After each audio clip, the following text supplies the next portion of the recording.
if he hadn't been as arrogant, and look, that's confidence. I put arrogance down to confidence. I rejoined the club in about 1972. I was on the committee in about 1970. I was on the committee in 1972. We went through till 1977. 77 was when Phil come and got all the oldies back to Kilburn to play footy for Kilburn. Really? And from 77, 78, 79, we ended up in A1, had a lot of success. And the coach we had at the time was a bloke called Nicky Williams, a great guy. But we looked like going down a grade, so we had to take a stand, which we did. We're at the late 70s. Phil and I got together when we had a few problems in 76. Yes. And we got together and we discussed that we need a new direction. And we approached a guy that I knew, ex-state player, and he's created an era for the club. There's a bloke called Michael Fox, who's my first cousin, and I went and approached a guy called Mark Lenthal. Mark Lenthal agreed to be our coach, and someone had to tell Nicky Williams. And anyhow, at the end of the day, I had to tell Nicky that he wasn't coach anymore, and he just took it, he accepted it pretty well. Yeah. Well, it was pretty easy because Nicky was a fantastic club man, all a South Australian player, and Nicky copped it sweet. And we went to a young playing captain coach. What did they say to you when they came to you? That they were going to build something? Bit of a dream that we wanted to get all the Kilburn boys back playing with Kilburn because we're all gone different ways. I guess the club needed some leadership. Phil sort of was the big man that gave us that leadership through that era, and it was carried on. Not only on the field, off the field too. So he wasn't a brilliant player, and he wasn't the coach, but he built administrator. Very good administrator. But he built a successful club.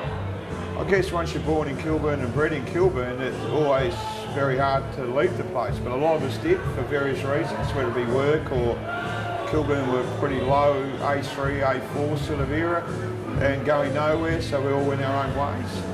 It was probably, I reckon, must have been 12, 14 guys come back at that time.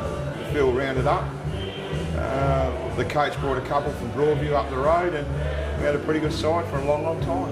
You know, it was a club that was actually starting to move ahead.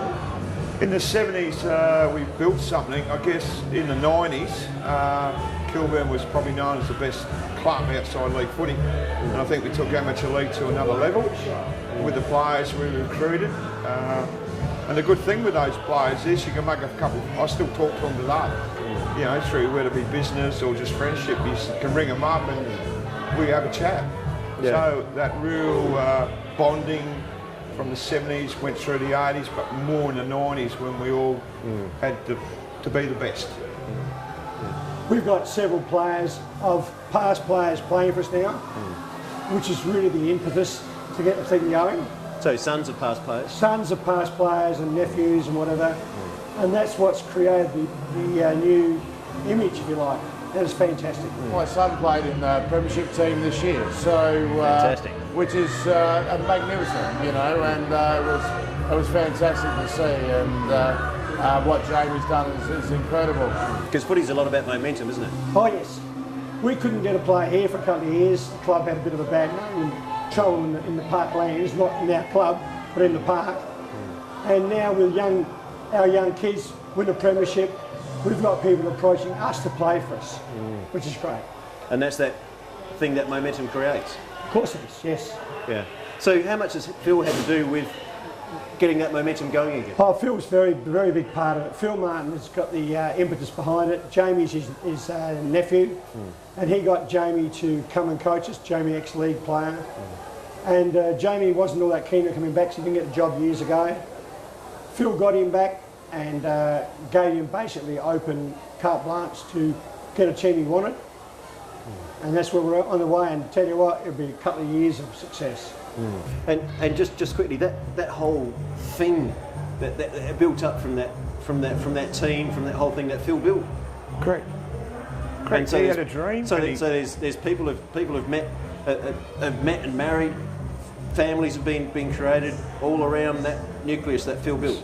Exactly, and it was his dream in the 77 or whatever it was to get a coach and get a side that could take this club somewhere, and he basically done that. Really? Yeah, So it's bigger than a football club. it is.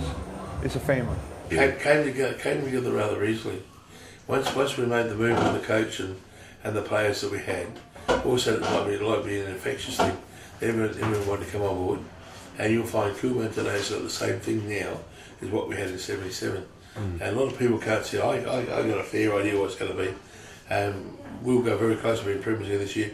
The infections there, with the coach Jamie, same as Mark Lenthal, characters in their own right, and what they've done, they've installed football into them. So Jamie's development, or Mark Lenthal was a development coach, but Mark was very, very good, and Jamie's very, very good. So, and Jamie being my nephew, we had a bit of a pack we're going at the moment, and I went and approached him last year, and everyone's had to talk to him. And I said, mate, look what Phil's asking you to come back. I think his words were, listen here, arsehole, we want you to coach the club. Loves them. They're so much alike. That's trouble. But he really loves them. They walk into a room and kiss one another. I know some people are amazed. People who really think they know feel are quite amazed. True. Amazed. They kiss one another.